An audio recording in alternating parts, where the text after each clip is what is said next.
Spotlight California. Our guest is Chris O'Donnell. Chris, thank you so much for being here with us. Thanks for having me, Colleen. Great. Well, you just wrapped your 12th season of NCIS, which shoots here in Los Angeles on the Paramount lot. So tell us a little bit what it's like for a father of 5 kids to be able to spend the last 12 years with your primary shooting here in Los Angeles and close to home.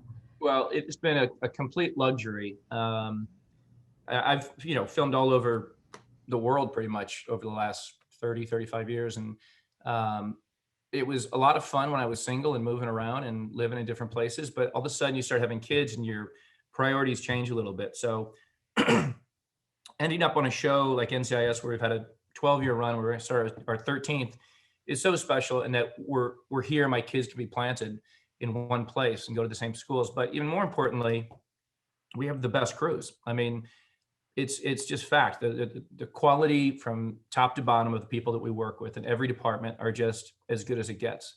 And London has fantastic crews. There's a lot of places that have some pretty good crews, but I know that there's tax benefits obviously to go to their places, but I feel very fortunate, very spoiled that we've been able to have this run and, on the Paramount lot all over the city of Los Angeles. I've been places I didn't even know existed 12 years ago.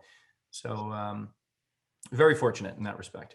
Yeah, we do. We do have the best crews and the depth of crews, and sometimes the crews, the craft is extended from one generation to the next. Yeah, well, there's a lot of people that obviously their parents were in the business and it's passed down, but there's just a shorthand that doesn't exist in a lot of places where you film, and you can waste a lot of time just trying to do basic things that we take it for granted. And we also, NCIS Los Angeles, when we launched, we picked up a bunch of guys off ER that had done a 15-year run on ER.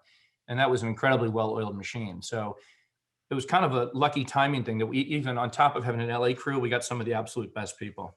Yeah, and the best, and time is money on a set, as you know. Yeah, absolutely. So the more experience, the more time kind of that buys you, and the less mistakes that might take place. And so it was interesting. You were just saying that you were sent off to other locations, 12 years ago before you started the show. And I remember well when you were sent off to this very exotic location, or it appeared very exotic to all of us at the time, when you had to pack up and you had to leave Caroline and the kids and go off and shoot in Budapest, Hungary. Yes, a place near and dear to your heart now. Absolutely. Right. Well, exactly. Well, off you went to shoot in Budapest, Hungary, and then I went over to serve the United States as U.S. ambassador there, and you gave me some great tips on restaurants and everything else. But been happy to have you here. And that's part of the fun of our business, is that you're not just visiting places, you're actually living in different cities and getting to experience a little bit of time there. It's going to be interesting going forward. I'm sure I'll film in other locations in the future, when I go back to doing films or whatever that'll be. But as far as, traveling around and doing press junkets and all that, I mean, now that we're doing Zoom the way we're doing it, I don't know if that's ever going to exist. But in the old days, we would do these world tours where you're stopping in 10 different countries and meeting all the press. I just don't know if that's going to happen in the future. Yeah, that could look very different moving forward. And to think that you wouldn't be working daily with LL Cool J, who I know you have an excellent rapport with, because you share some of the funny banter that takes place between the two of you. Yeah, it's amazing the way, life happens. I remember being, 14 years old and watching Friday night videos and LL Cool J's on there. And if you had told me back then that, I'd be spending 10, 12 hours a day, 5 days a week with this guy, I think you're crazy, and we, we have very different backgrounds, and, but we have a great mutual respect for each other.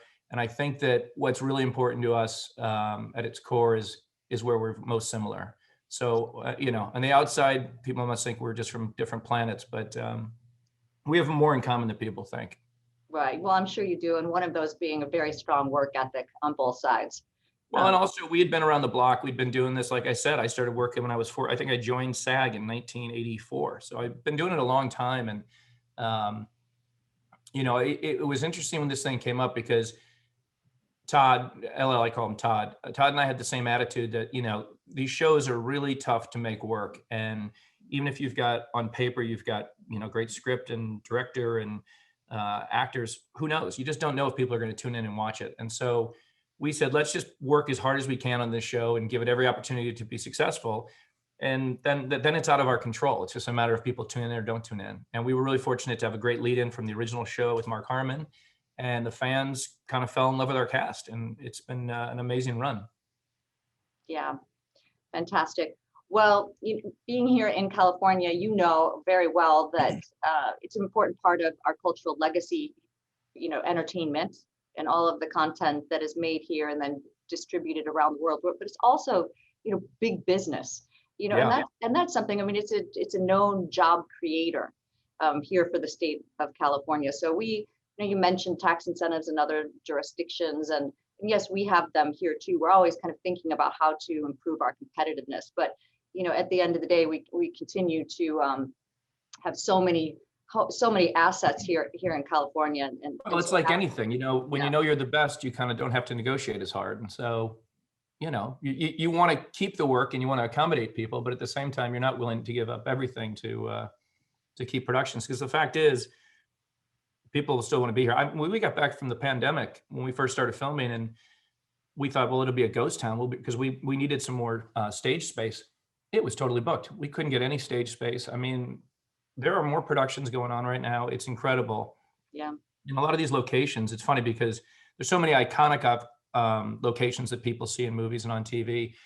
But if you've done a show long enough, like we have, there are certain locations that every production seems to use, whether it be some random overpass on a highway or a warehouse downtown, that if I'm flipping channels, I'll be like, yeah, we filmed there 3 times. We filmed there. I mean, it's amazing. It's amazing. And then you go to some of these places that you can't even believe the diversity of the scenery and the land and within a 30-mile, 40-mile circle. It's incredible. I mean, you can really find anything you need.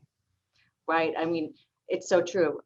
California topography can kind of translate and transfer into so many different places around the world because of our oceans and our mountains and our sand dunes, right, and our rock formations. Some of the ranches that we shoot at they're built for filming, and most people will never see those, but there's an Afghan village built out there, near Ventura. There's the old Disney ranch, and there's the Real House, not the Real Housewives. What was the show with all the women with all their houses in the little town? I mean, these places. And they did Desperate Housewives over here. Desperate Housewives, yeah, exactly. Desperate Housewives, right. And there's the one we go to. I think it's the Disney ranch. I remember being a kid, watching the Dukes of Hazzard, and they're going through Hazard County. Hazard County's out in the valley. Like, I've filmed there so many times now, and this is where the General Lee was whipping around, and it's just amazing to kind of see how where it was all done.